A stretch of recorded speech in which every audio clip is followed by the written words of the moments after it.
بسم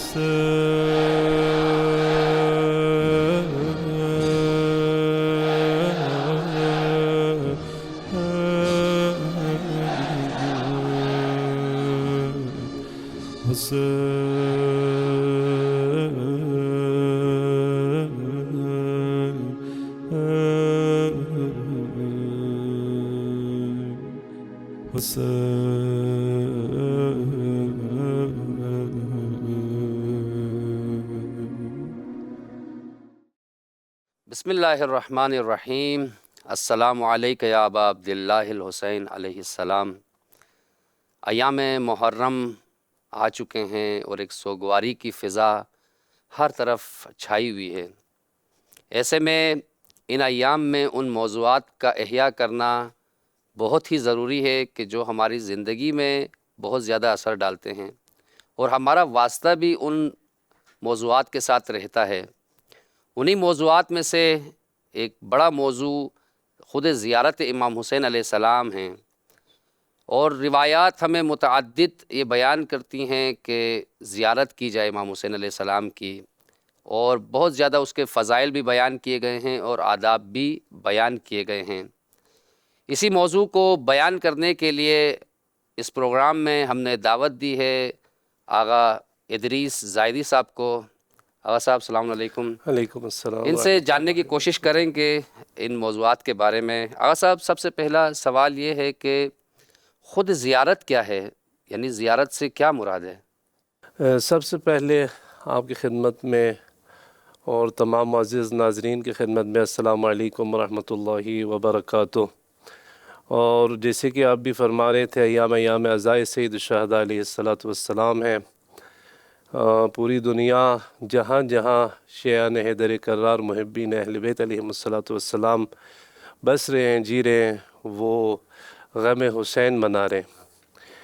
اور یہ وہ ایام ہیں جس کے بارے میں ہمارے بڑوں نے، اسلاف نے، علماء نے، مراجع نے فرمایا مختلف الفاظ میں کہ اسلام کو اگر کسی چیز نے زندہ رکھا ہے وہ محرم اور سفر ہے، عزائے سید الشہداء ہے، نہضت سید الشہداء ہے، قیام سید الشہداء علیہ السلام ہے۔ کیونکہ ہم جیسے دن آگے بڑھ رہے ہیں تو جہاں جہاں مومنین ہیں ان کے دل اس بات کے لیے دھڑک رہے ہیں کہ کیسے چہلم کے ایام میں زیارت سید الشہداء علیہ السلام کے لیے کربلا پہنچے اور وہاں پہ اپنے عریضِ سلام پیش کرے۔ لہٰذا آپ نے بہت اچھے موضوع کا انتخاب کیا، اور جیسے آپ نے تمہید باندھی، ہمیں جاننا چاہیے کہ زیارت، اس کے حوالے سے اس کی فضیلت، اس کے آداب، تاکہ انسان بامعرفت طور پر، باشعور، بابصیرت زیارت کرے، تاکہ اس زیارت کے برکات کو بہتر طریقے سے سمیٹ سکے۔ اور میرے خیال میں ابتدائی قدم یہی ہے کہ ہم جان لیں کہ زیارت ہے کیا چیز۔ پہلا مرحلہ ہی یہی ہوتا ہے ہر چیز کا۔ احسن، بالکل۔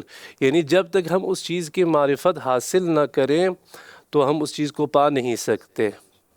لہٰذا ضروری ہے کہ خود لفظ زیارت کیا ہے اور زیارت سے مراد کیا ہے۔ کیا صرف کسی جگہ پہ حاضر ہونے کو زیارت کہتے ہیں؟ کسی الفاظ کو زبان پہ جاری کرنے کو زیارت کہتے ہیں؟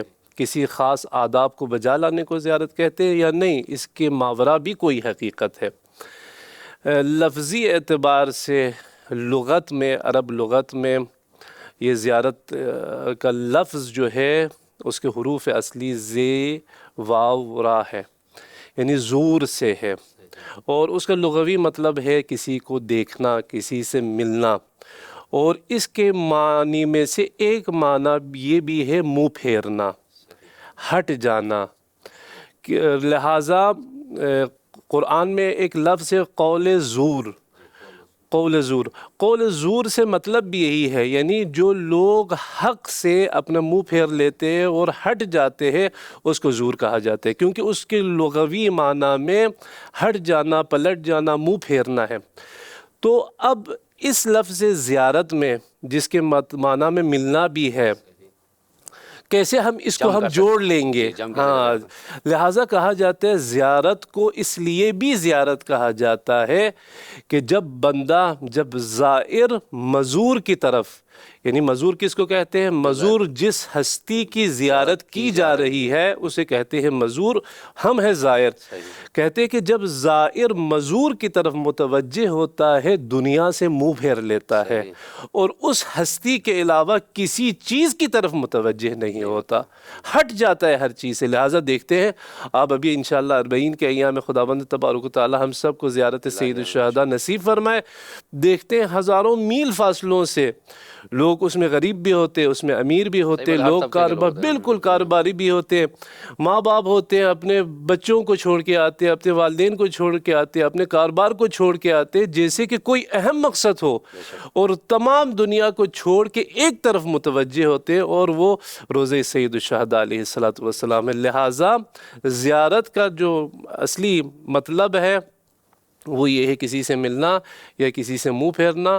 تو اس زیارت میں وہ جو وجہ شبہ ہے، جو مشابہت ہے، لغوی معنی اور جو اصطلاحی معنی ہم لیتے ہیں کہ کسی مزار پہ حاضر ہو کے مقدس مقام پہ حاضر ہوتے بڑی ہستی کی زیارت کرنا، اس کا مطلب یہ ہے کہ ہم تمام دنیا سے کٹ جاتے ہیں، منہ پھیر لیتے اور متوجہ ہوتے ہیں اس مقدس مقام کی طرف اور اس مقدس ہستی کی طرف جو وہاں پہ مدفون ہے، اور اپنے عریض سلام اور ادب پیش کرتے ہیں. اور حقیقی زیارت بھی اسی کو کہتے ہیں. صحیح، بالکل ایسے ہی ہے. اور شاعر نے بھی جو کہا ہے، ایک شاعر کا شعر ہے، البتہ وہ نماز کے اعتبار سے ہے، لیکن یہاں بھی ہم اسے فٹ کر سکتے ہیں کہ ایک ہی صف میں کھڑے ہو گئے محمود و ایاز، نہ کوئی بندہ رہا نہ کوئی بندہ نواز. احسن. زیارت 40 میں بھی، کیونکہ ہم خود نے بھی مشاہدہ کیا ہے کہ اس طرح کے معاملات دیکھنے کو ملتے ہیں کہ جہاں ایک امیر فرد وہ آ کے خدمت کر رہا ہے لوگوں کی. بالکل ایسے ہی ہے. یا جیسے آپ ابھی انشاءاللہ خدا ہم سب کو نصیب فرمائے موکبوں میں جاتے ہیں، اسی مٹی پہ اسی فرش پہ امیر و غریب ساتھ بیٹھتے، بلکہ روضہ مقدس سید الشہداء علیہ السلام پہ وہاں پہ کوئی امیر غریب کی تمیز نہیں ہوتی، سب سیاہ لباس میں اور سب متوجہ ہوتے ہیں اس روضہ انور کی طرف.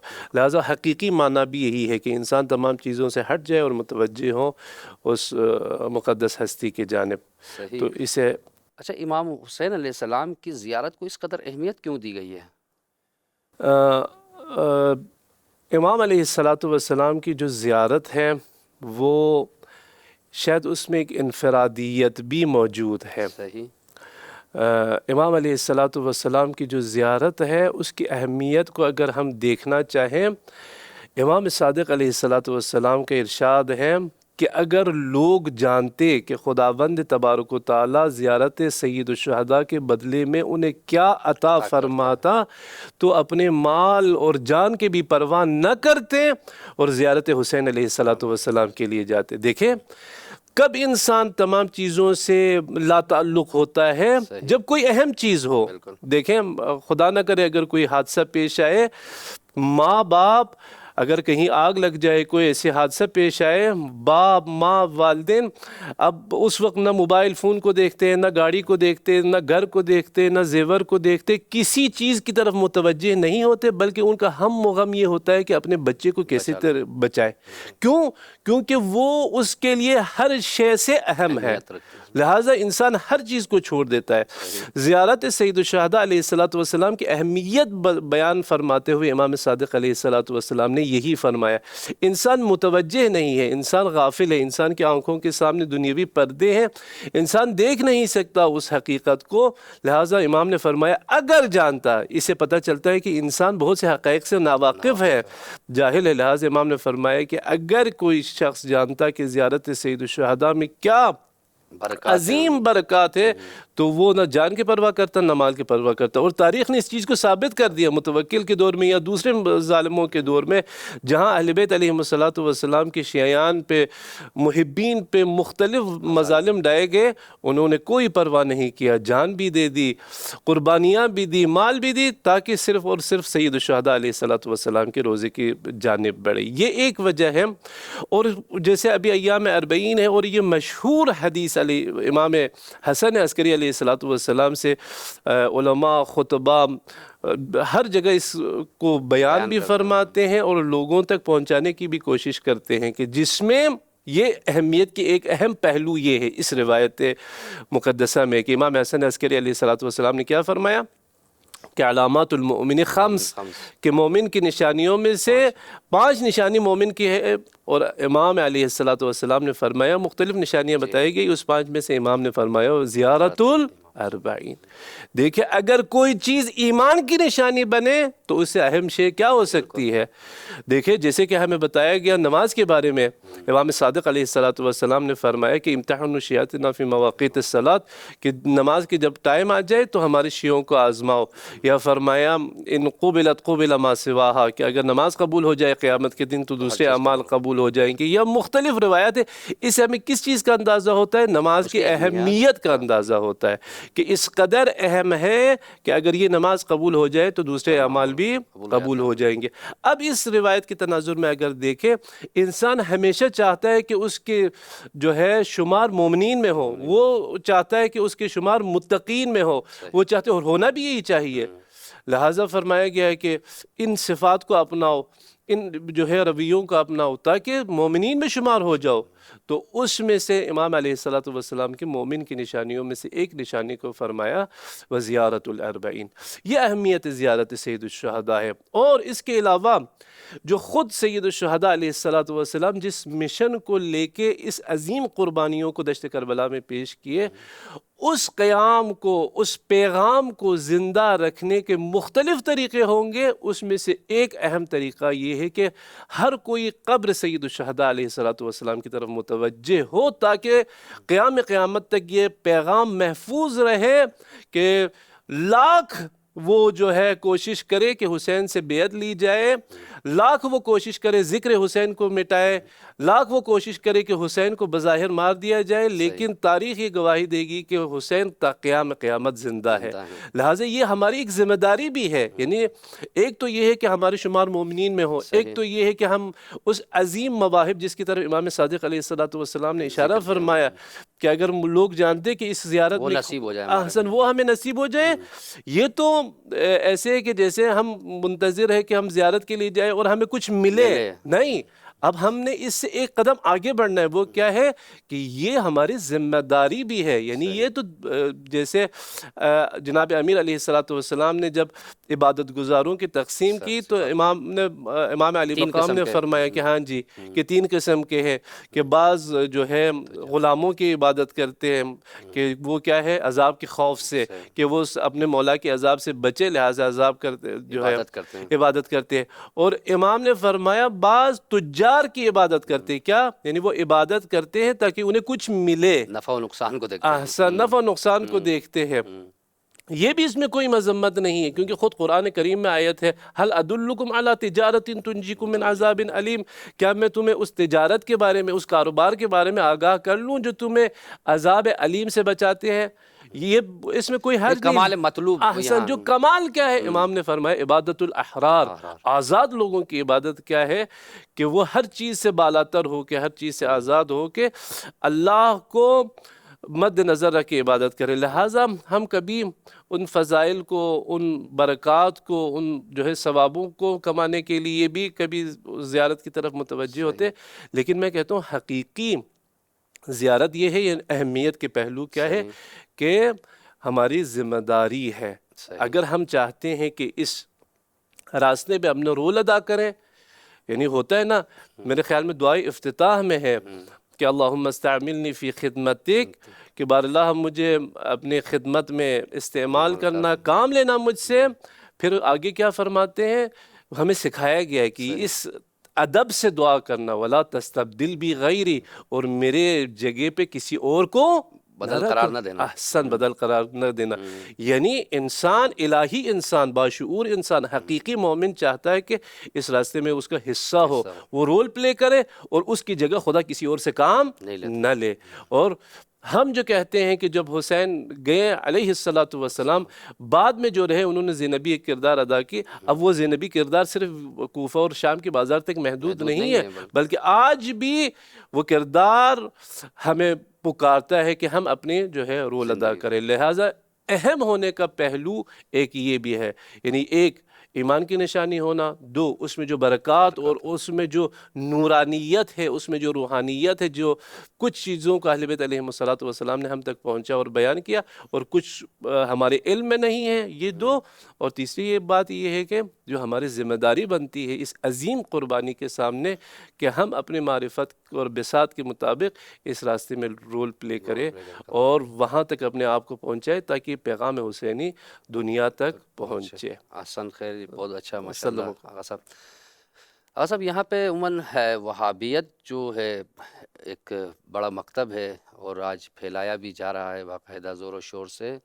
ان کا عموماً یہ اشکال ہوتا ہے کہ جو شخصیات خواہ جتنی بھی بڑی ہوں، ہستیاں ہوں، جب اس دنیا سے چلی جاتی ہیں تو ان کی قبروں پہ اجتماع جو ہے یہ درست عمل نہیں ہے، کیونکہ اب وہ آپ کو سن نہیں سکتی، اب وہ آپ کو دیکھ نہیں سکتی، نہ آپ کو نفع پہنچا سکتی ہے اور نہ نقصان پہنچا سکتی ہے.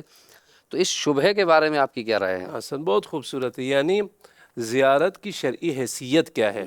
کیا وہ شرعاً ایک جائز کام ہے؟ یعنی جیسے جواز رکھتا ہے؟ حسن جائز کام ہے، جواز رکھتا ہے یا نہیں؟ اس میں حرمت کے پہلو ہے جیسے یہ کہتے ہیں وہابی اور جو سلفی ہے وہ کہتے ہیں اس چیز کو حرام قرار دیتے ہیں، یا نہیں بلکہ نہ صرف وہ جائز کام ہے بلکہ اس میں استحباب اور استحباب شدید یعنی اس میں فضیلت بھی موجود ہے. صحیح. جیسے آپ نے فرمایا کچھ ایک مخصوص طبقہ اس نظریے کے حامل ہے کہ نہیں یہ چیز جائز نہیں ہے، لیکن اگر قرآن اور سیرت نبوی کو اگر ہم دیکھ لیں ہمیں پتہ چلتا ہے کہ یہ جائز نہیں بلکہ مندوب کام ہے. کیسے؟ قرآن اصحاب کہف کے واقعہ آپ کے سامنے ہے، سورہ کہف میں بھی ہے کہ جب وہ غار میں سوئے سو گئے اور جب وہ واپس آئے اور دیکھا کہ 300 سال گزر چکے ہیں اور پھر وہ واپس اپنے غار میں جاتے تو انہوں نے دعا کی کہ اللہ ہمیں اسی طریقے سے صلح اور ہماری جان لے لینا. تو وہ وہیں گئے اور کہا یہ جاتا ہے کوئی پتھر آ کے وہ وہیں پہ بند ہو گئے.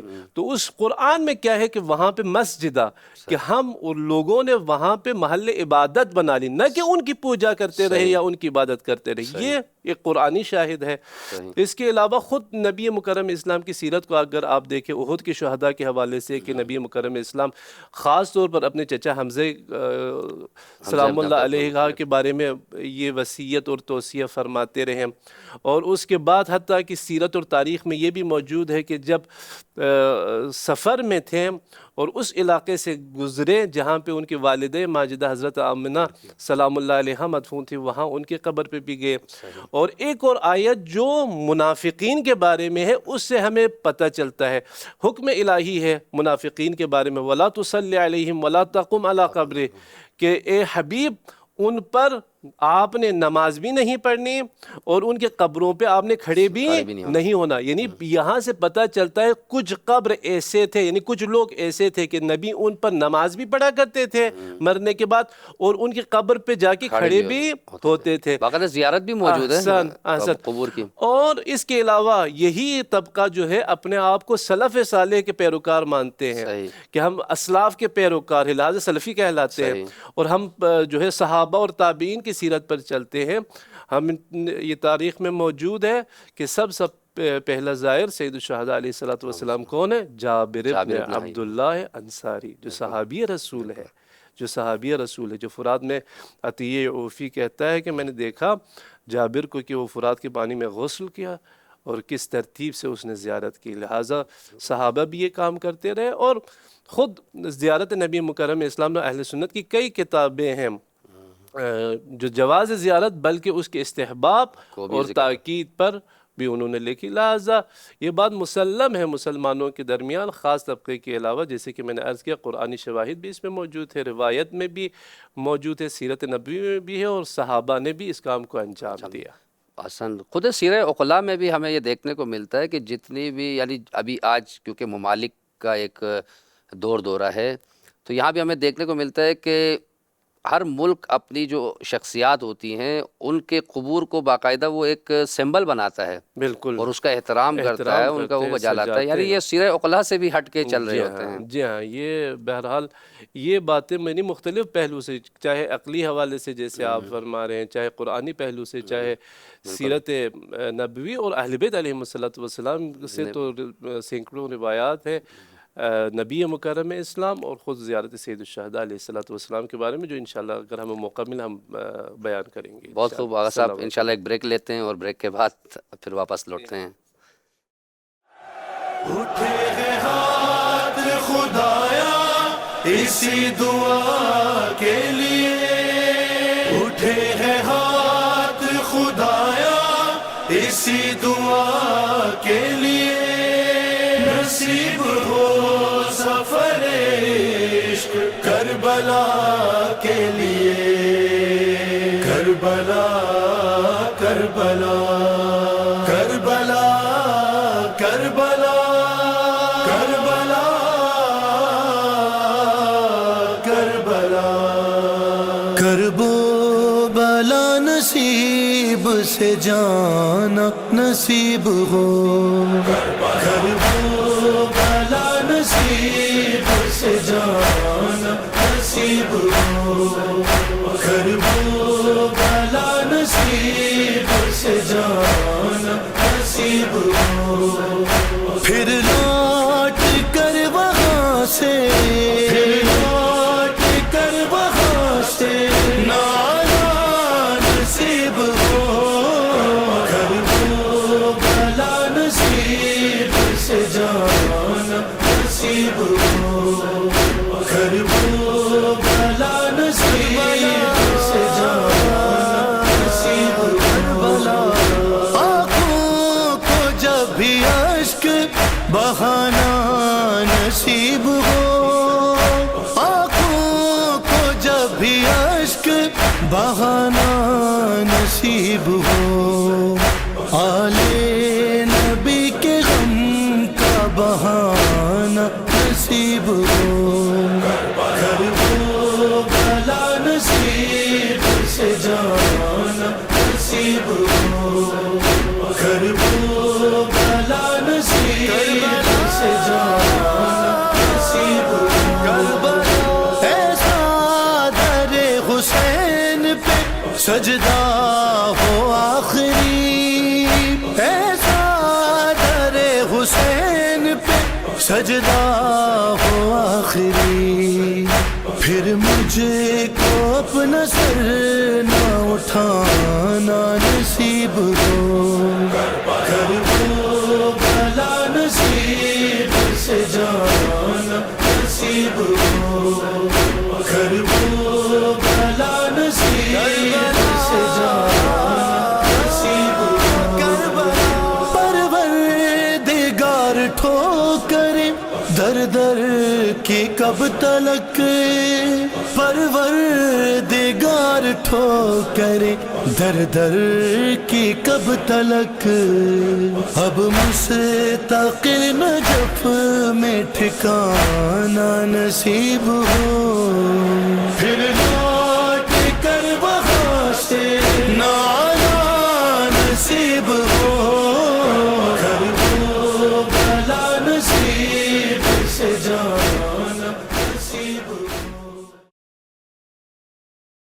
ویلکم بیک، ہم پھر سے اس موضوع کو آگے بڑھائیں گے، اور جیسا کہ آغا صاحب نے بیان کیا کہ زیارت کی اہمیت ہے، زیارت کے آداب ہیں، تو اب ہم اس موضوع کو آگے بڑھاتے ہوئے آغا صاحب سے سوال کریں گے کہ آغا یہ بتائیں کہ شرائط کیا ہونی چاہیے، خود زیارت کی کیا شرائط ہونی چاہیے، اور زائر جو زیارت کرنے جا رہا ہے اس میں کون سی شرائط پائی جانی چاہیے؟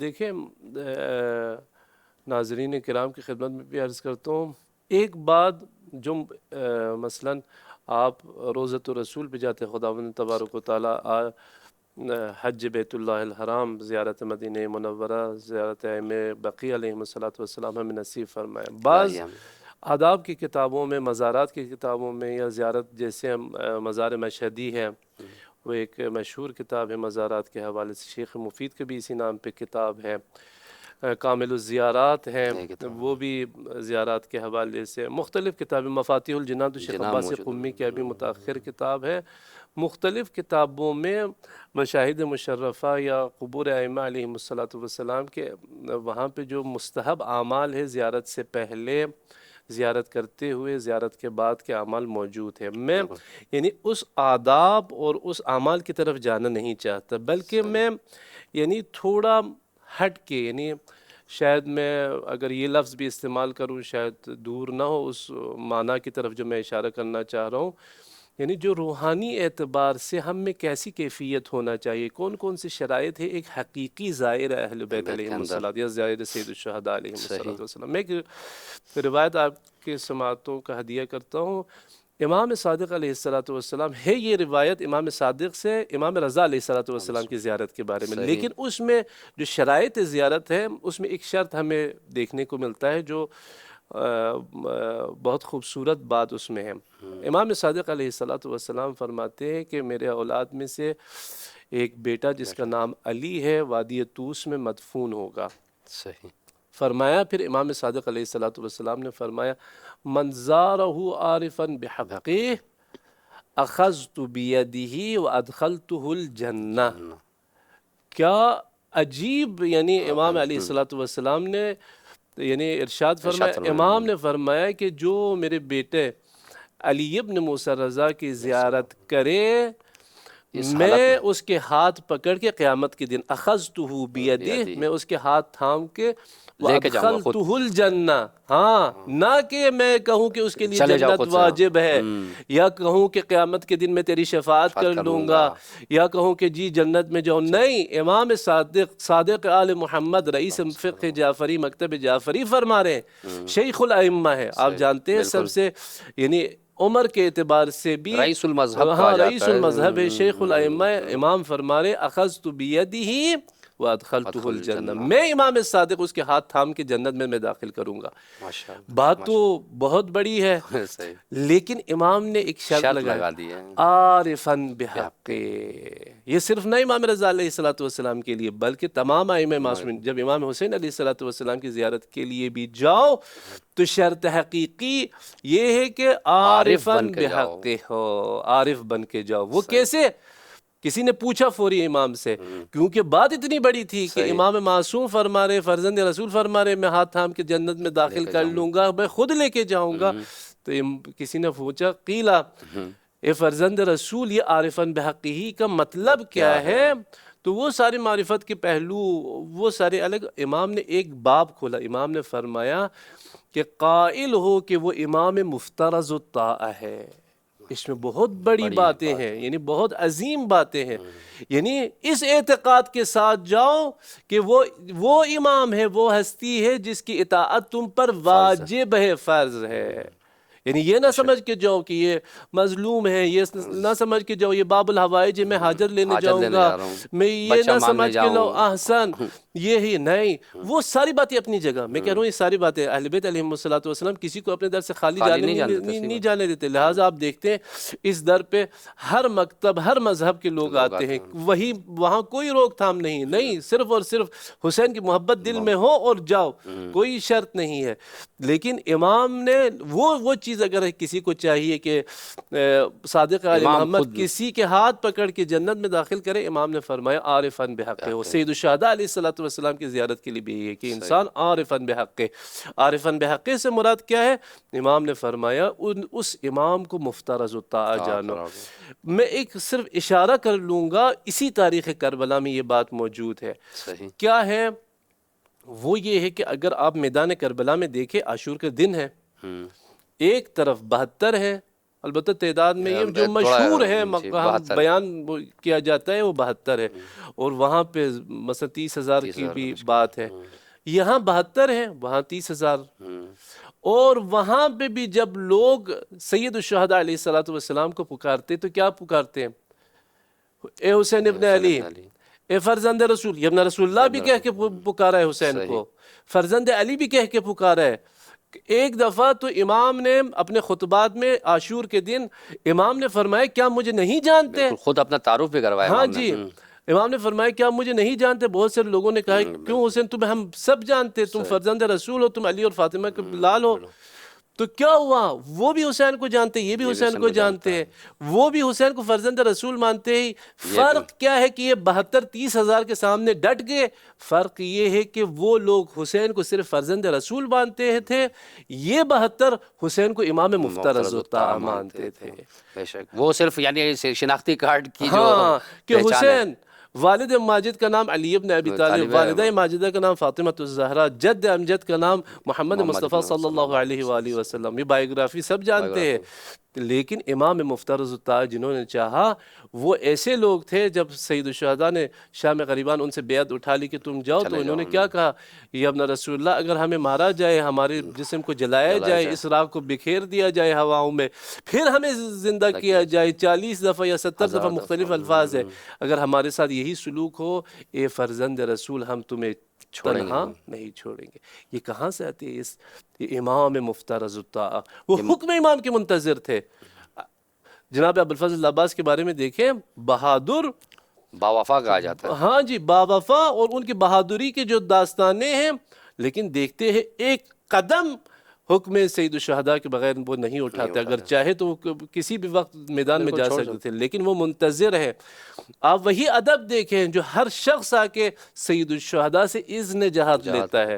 آپ میدان جہاد میں ہیں، اس طرف آپ ہیں، سامنے دشمن ہے، سب کے ہاتھ میں تلواریں ہیں، نیزے ہیں، تیر ہیں، اب اجازت لینے کی کیا ضرورت ہے؟ نہیں، وہ امام مفترض الطاعہ ہے۔ اگر امام فرمائیں گے کہ جہاد کر لو تو ہم نے جہاد کرنا ہے، اگر امام روکیں گے تو ہم نے رکنا ہے۔ دیکھیں یہ معرفت کے پہلو اگر زیارت میں آ جائے، اگر یہ شرط زیارت میں آ جائے کہ ہم حسین کو امام مفترض الطاعہ مانیں، کہ حسین پھر یہ نہیں ہے کہ سید الشہداء علیہ السلام 61 ہجری میں چلے گئے، نہیں، قرآن ببانگ دہل فرما رہا ہے وَلَا تَحْسَبَنَّ الَّذِينَ قُتِلُوا فِي سَبِيلِ اللَّهِ أَمْوَاتًا، نہیں، وہ زندہ ہے، بنص قرآن زندہ ہے، شہید ہیں، زندہ ہیں۔ اب اس زندہ امام کو ہم امام مفترض الطاعہ مانتے ہیں یا نہیں؟ پھر وہ حقیقی شرط، اصلی شرط کیا ہے؟ یہ ہے کہ ہم عارفاً بحق، معرفت کے ساتھ۔ پھر اگر انسان معرفت کے ساتھ ایک سلام دے، پھر کیسے ممکن ہے کہ اس جالی سے جواب نہ آئے اور کسی کو سنائی نہ دے؟ صرف یہ ہے کہ انسان میں وہ معرفت ہو، وہ بصیرت ہو، یہ شرط ہے۔ جیسے میں نے عرض کیا آپ کی خدمت میں، توجہ کے ساتھ، ایک توجہ وہ ہے جو دنیا سے کٹنی چاہیے، اور ایک توجہ وہ ہے جو حسین پر مرکوز ہو، سب چیزوں کو بھول جائے۔ پھر میں وہی کہتا ہوں، کربلا والوں نے یہی کیا، سب کچھ بھول گئے۔ کیا ان کے اہل عیال نہیں تھے؟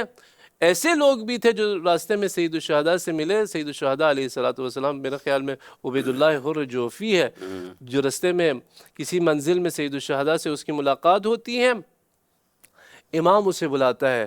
عزیزان محترم یاد رکھیں، ہماری زندگی میں کبھی ایسا موقع آئے گا کہ امام وقت ہمیں پکارے گا، ہمیں بلائے گا، لیکن ہمیں ہوشیار رہنا چاہیے، وہ موقع بار بار نہیں ہوتا۔ عبید اللہ حر جوفی کو امام نے بلایا، لیکن عبید اللہ حر جوفی نے کیا کہا کہ یا رسول اللہ، ہاں جی، میرے ایک گھوڑا ہے جو جنگ کے لیے بہترین سواری ہے۔ سید الشہداء نے فرمایا نہیں، ہمیں تمہاری سواری کی ضرورت نہیں ہے، تو تلوار پیش کی۔ امام نے فرمایا نہیں، بلکہ کچھ بہانے بھی پیش کیے۔ امام نے فرمایا نہیں، ہمیں ان چیزوں کی ضرورت نہیں ہے، بل صرف اور صرف میں اتنا کہتا ہوں کہ کربلا سے اتنا دور جاؤ کہ آواز تک کہ میری آواز استغاثت تم تک نہ پہنچے۔ اور وہ راوی کہتا ہے کہ میں نے دیکھا مسجد الحرام میں کعبے کے پردے سے کوئی شخص لپٹ کے چیخ چیخ کے رو رہا ہے اور اللہ سے معافی مانگ رہا ہے، کہ شخص کہتا ہے کہ میں گیا تو دیکھا عبید اللہ حر جوفی ہے۔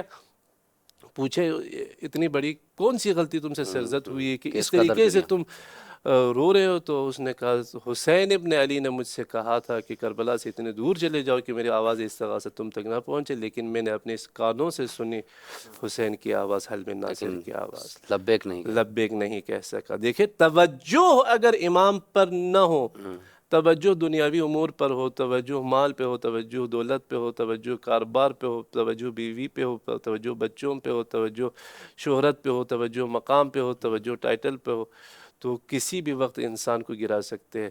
ہاں دنیا میں یہ سب چیزیں ہیں، سب چیزیں ساتھ چلتی ہیں، انسان سب کو دیکھتا ہے، لیکن توجہ دیکھیں، دیکھنا، دیکھو یہاں پہ گلدان موجود ہے، کیمرے ہیں، پردے ہیں، یہ میں سب چیزوں کو دیکھ رہا ہوں لیکن متوجہ آپ کی طرف ہوں کیونکہ آپ سے ہم کلام ہوں نا.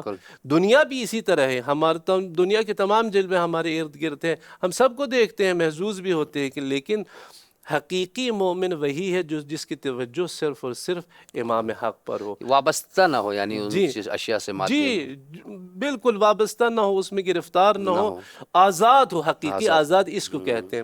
پھر امام عالی مقام کی طرف متوجہ ہوں، پھر وہ حقیقی زیارت ہے. میں عرض کر رہا ہوں وہ میں مستحبات جو شرائط زیارت ہے میں اس کی طرف نہیں جا رہا، میں وہ جو روحانی شرائط ہیں، جو روح ہے، ہاں جی روح ہے زیارت ہے، اس کی شرائط میں بیان کر رہا ہوں کہ ایک عارفاً بحق ہوں، متوجہ ہوں امام کی طرف، اور اس توجہ کو ہمیں سکھانے کے لیے اور اس توجہ کی تلقین دلانے کے لیے اہل بیت علیہم السلام نے ہمیں سکھایا.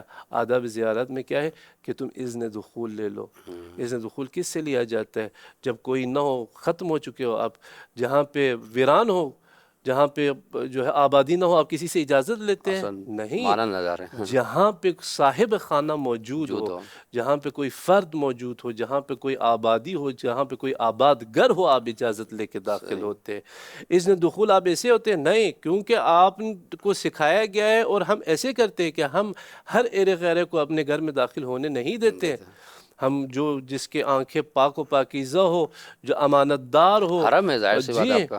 نہیں، میں اپنے گھر کی بات کروں نا، گھر بھی ایک حرم ہے ظاہر سی بات ہے ہر انسان کا. میں اپنے گھر میں کسی ہر ایرے غیرے کو آنے نہیں دیتا، بلکہ میں اجازت دیتا ہوں، میں خود چنتا ہوں کہ کس کو بلاؤں، کس کو دعوت نہ دوں. پھر کیسے ہو سکتا ہے کہ سید الشہداء علیہ السلام ولی خدا اس گھر میں ہم بغیر اذن اور اجازت کے داخل ہو؟ یہ ہمیں اس بات کی تلقین اور شعور دلاتی ہے کہ یہ یاد رکھنا، ہاں یہ الفاظ پڑھنے سے یہ نہیں ہے کہ اگر تم یہ الفاظ ادا نہیں کرو گے تو تمہارے سامنے کوئی حائل آئے گا اور تمہیں حرم میں داخل ہونے نہیں دیا جائے گا. نہیں، صرف ہمارے اس شعور کو جگانے کے لیے کہ یاد رکھنا تمہیں کسی نے بلایا ہے یہاں پہ، تم اذن کے بغیر پہنچے نہیں، لہٰذا اپنے زبان پر بھی جاری کرو تاکہ یہ تمہیں تلقین ہو جائے.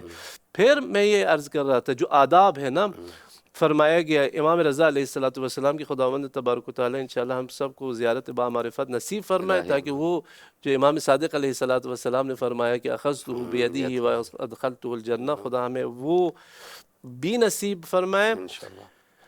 تو امام کی جو اذن دخول ہے، ہم اس میں کیا کہتے ہیں جب ہم کہتے ہیں کہ فاذن لی یا مولائی بعد اللہ ہمیں اذن دخول عطا فرما، بہترین اذن عطا فرما. پھر رسول اللہ سے اذن لیتے ہیں، پھر ملائکہ مقربین اس روضے مشرفہ پہ ان سے بھی اذن لیتے ہیں. پھر وہاں پہ ہم گواہی دیتے، شہادت ایک دیتے. پھر کیا کہتے ہیں؟ اشہد انک تسمع کلامی، یعنی میری آواز سن رہے ہیں آپ. مولا یہ نہیں ہے کہ میں بے شعور ہوں، نہیں، میں گواہی دیتا ہوں، میں شہادت دیتا ہوں. وَتَرَى مقامی، میں جس مقام پہ ہوں آپ مجھے ملاحظہ فرما رہے ہیں. اشہد انک تسمع کلامی وَتَرَى مقامی وَتَرُدُّ سلامی، مولا آپ میرے سلام کی جواب بھی دے رہے ہیں. کیسے ممکن ہے کہ دنیا میں سنت نبوی ہو، یہ واجب ہو کہ اگر کوئی سلام دے اور ہم امتیوں پہ واجب ہو کہ جواب دے، اور اب صاحب شریعت ہے ہم سلام کریں اور آپ جواب نہ دیں؟ ممکن ہی نہیں ہے. وَتَرُدُّ سلامی، لیکن کیا ہے؟ معرفت کی بات اس میں ہے. وَأَنَّكَ، پھر ہم اللہ سے مخاطب ہو کے یہ عرض کرتے ہیں وَأَنَّكَ حَجَبْتَ عَنْ سَمْعِ كَلَامَهُمْ، واللہ لیکن یہ ہے کہ ہمارے کانوں پر حجاب ہے. وفتحت، کیوں حجاب ہے؟ وفتحت باب فہمی بالعزیز مناجاتہم، بار اللہ کیونکہ سارے لوگ تو ایک جیسے نہیں ہیں. کوئی آپ جیسے صاحب ایمان ہوگا، اگر اس کے کانوں پہ پردے نہ ہو، امام جواب دے تو وہ سن لے گا. ممکن ہے بہت سارے لوگ اس اہل نہ ہو کہ سلام جواب اہل بیت کو سن سکے، پھر ان کے لیے تو وہ لذت مناجات ختم ہے، کیونکہ وہ کہتے ہیں اس نے سن لیا، میں نے نہیں سنا. خدا نے، ہم کہتے ہیں کہ وَأَنَّكَ حَجَبْتَ عَنْ سَمْعِ كَلَامَهُمْ وَفَتَحْتَ، آپ نے سب کے کانوں پہ ایک جیسے کیا، گنہگار مومن کو اس میں کوئی تفریق نہیں کی. وَفَتَحْتَ بَابَ فَحْمِ بِالْعَزِيزِ مُنَاجَاتِهِمْ، تاکہ میں ان کے ساتھ مناجات اور نجوا کی لذت کو محسوس کروں. اگرچہ میں گنہگار ہوں لیکن میں اس سے محروم نہ ہوں. لہٰذا عزیزان محترم یہ ہے خود استاد بھی ایک کلاس کے اندر، استاد بھی جب درس دے رہا ہوتا ہے تو وہ تمام بچوں کے لیے ہوتا ہے، لیکن جو اہل ہوتا ہے وہی اس درس کو پک کرتا ہے، پک کر لیتا ہے، لے لیتا ہے. وہ یعنی لیتا بھی ہے اور حق مطلب کو بھی ادا کرتا ہے. لہٰذا اس میں بہت ساری شرائط ہے. باب معرفت ہونا جس کی توضیح اور تشریح ہوتی. امام صادق علیہ الصلاۃ والسلام نے فرمایا کہ معرفت کیا ہے کہ امام کو مفترض الطاعہ جانے، کیونکہ فرزند رسول تو بہت سارے لوگ جانتے ہیں. ابھی بھی اس وقت امام حسین علیہ الصلاۃ والسلام کی بہت سارے لوگ عزت کرتے ہیں اور ان کو فرزند رسول جانتے ہیں، لیکن وہ مقام نہیں دیتے کہ جو ان کا حق ہے. امام مفترض الطاعہ ہونا، متوجہ ہونا زیارت کرتے وقت، دنیاوی جو ہے جلووں کی طرف نہ جانا، صرف اور صرف مزور کی طرف متوجہ ہونا، اور اس اذن لے کے جانا اور اس اذن کو سمجھنا کہ میں بغیر اذن آیا نہیں ہوں. پھر اس زیارت میں آپ ہر قدم جو اٹھاتے ہیں تو ہمیں لذت محسوس ہوتی ہے کہ واقعا ممکن ہے کہ مجھے بھی سید الشہداء نے اذن دی ہے اور میرے اسم کو، میرے نام کو فہرست زائرین میں شامل کر کے مجھے اجازت دی ہے. تو ہر قدم پہ اور ہر زیارت پہ اور ہر لفظ پہ انسان لطف محسوس کرتا ہے. ماشاءاللہ، بہت خوب. سلامت اور صاحب یہ سوال یہاں پہ آتا ہے کہ جیسے کہ اہل بیت علیہم السلام کی تعلیمات جو ہیں وہ مختلف مثلا چارچوب میں ہمیں نظر آتی ہیں. مثلا خود روایات ایک بہت بڑا ذخیرہ ہے اہل بیت کی تعلیمات کا. اسی طرح یہ زیارات بھی ایک بہت بڑا جو ہے ذخیرہ ہے کہ تعلیمات جو ہمیں پہنچاتی ہے ائمہ اہل بیت علیہم السلام کے. تو ان تعلیمات میں، ان زیارات کے اندر ہمیں کیا سکھایا گیا ہے کہ کس طریقے سے ہم امام کو مفترض الطاعہ قرار دے سکتے ہیں اور ان کی اطاعت جو ہے وہ عملی میدان میں بھی کر سکتے ہیں؟ دیکھیں مثلاً آپ خود زیارت عاشوراء میں ہے کہ انی سلم لمن سالمکم وحرب لمن حاربکم وولی لمن والاکم وعدو لمن عاداکم. یہ دیکھیں یہ مشق ہے، یہ ہمیں سکھایا جا رہا ہے کہ تم نے امام مفترض الطاعہ سے اس طریقے سے گفتگو کرنی ہے. یہ نہیں کرنا کہ مولا یہ دو، مولا یہ دو، فرزند رسول، یہ باب الحوائج. میں نے عرض کی اس تمام ائمہ باب الحوائج میں کبھی عرض کر چکا ہوں. دیکھیں مثلاً اہل بیت علیہم السلام میں مخصوص ذوات ہیں جن کے ساتھ باب الحوائج کی لقب جڑی ہے. مثلاً امام موسیٰ کاظم علیہ السلام، بی بی فاطمۃ الزہرا سلام اللہ علیہا ام الائمۃ الکرام، ان کے ساتھ بھی باب الحوائج ہے. ابو الفضل العباس علمدار کربلا باب الحوائج ہیں، کوئی شک نہیں. لیکن ایک بات ہے اس باب الحوائج کو لے کے ہم بعض چیزوں کو چھوڑ گئے، یہ ہے کہ امام باب الحوائج ہونے سے پہلے، باب حاجت ہونے سے پہلے باب ہدایت ہے.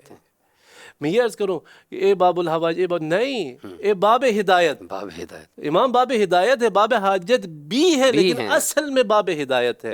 امام باب ہدایت. اگر انسان امام کو باب ہدایت سمجھے تو پھر ہمیں کیا سکھایا گیا کہ اس باب ہدایت سے تم نے اس طریقے سے گفتگو کرنی ہے. صرف یہ نہیں کہنا کہ اے باب الحوائج مجھے دو، نہیں. انی سلم لمن سالمکم وحرب لمن حاربکم وعدو. یہ طرز گفتگو ہے امام مفترض الطاعہ کے ساتھ. اپنے آپ کو پیش کرنا، اپنے آپ کو تیار پیش کرنا کہ احسن. یہ دیکھیں یہ معرفت کے پہلو ہیں. اور آپ ہر زیارت میں، خاص طور پر جو مستند زیارت ہے، آپ ہر لفظ میں معرفت کے پہلو ہے جیسے آپ فرما رہے ہیں. یا جو مشہور زیارات میں سے ہیں جو تمام اہل بیت علیہم السلام کے، یعنی ائمہ معصومین علیہم السلام کے روزوں پہ ہم پڑھ سکتے ہیں، اس میں بھی یہی باب ہے. ایک لفظ زیارت امین اللہ کہ السلام علیک یا امین اللہ فی ارضہ وحجتہ علی عبادہ. سید الشہداء علیہ السلام کے روزے انور پہ بھی ہم یہ زیارت پڑھ سکتے ہیں، اس الفاظ کے ساتھ امام کو زیارت کر سکتے ہیں.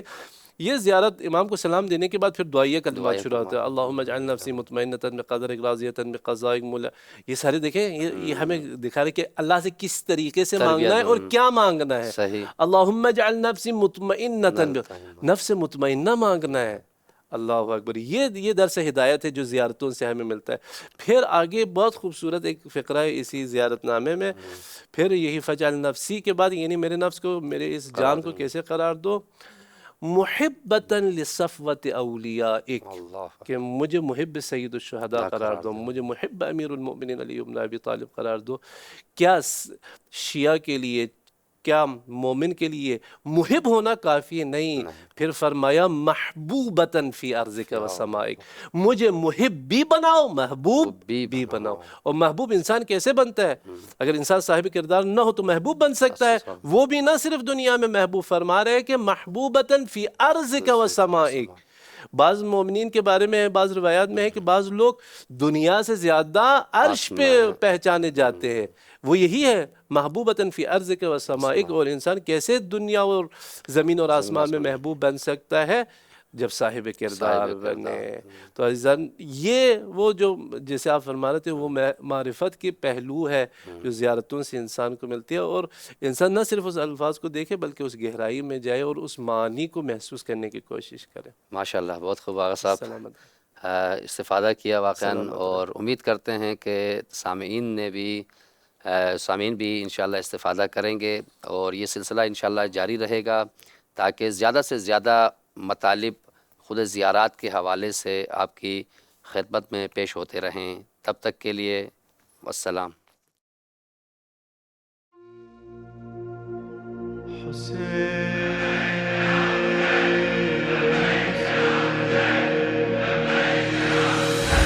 أنا المشتاق لك وبكربلاء جروحي